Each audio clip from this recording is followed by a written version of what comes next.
এই দেখেন আমার আজকে বাংলাদেশের শেষ সীমান্ত বর্ডার কাছে আসি পঞ্চগড় তেতুলিয়া। এখানকার লোক দেখেন কীভাবে মরিচ শুকায় কারেন্ট মরিচ তৈরি করে।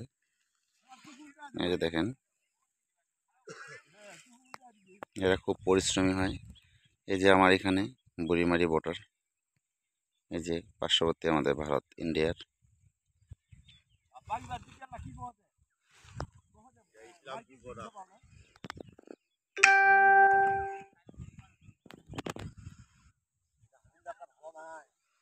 দেখুন এখানে কত মরিচ শুকাইতে দেয় এখানে দেখুন।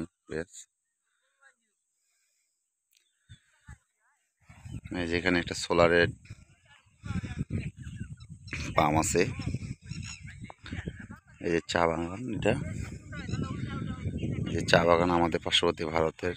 এই যে নদীটা পের হলেই ভারত, নদীটা পের হয়ে গেলেই ভারত। এই হচ্ছে চা বাগান। দেখুন এই যে মরিচ, কারেন্ট মরিচ যাকে আমরা বলি।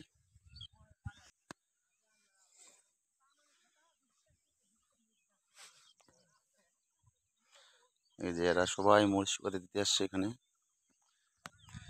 এই যে বেশ দেখুন একবার কাছে আসছে। এই যে এটা বর্ডার, এটা ভারতের বর্ডার বলা হয়, বাংলাদেশ সীমান্ত। এই যে চা বাগান, এই যে নদীটা পের হলেই ওপাশে ভারত।